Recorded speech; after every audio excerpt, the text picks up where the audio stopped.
اعوذ باللہ من الشیطان الرجیم بسم اللہ الرحمن الرحیم۔ السلام علیکم پیارے دوستو، آج ہم بسم اللہ شریف کی فضیلت کے بارے میں آپ کو بتائیں گے۔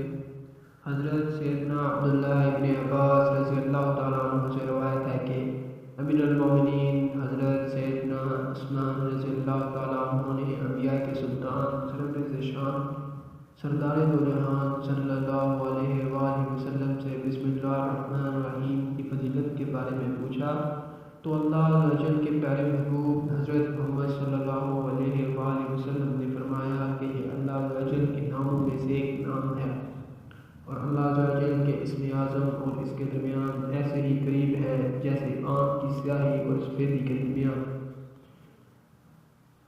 پیارے بھائیوں، اس اسم اعظم کی بہت سی برکتیں ہیں۔ اس اسم اعظم کی ساتھ جو بھی دعا کی جائے وہ قبول ہو جاتی ہے۔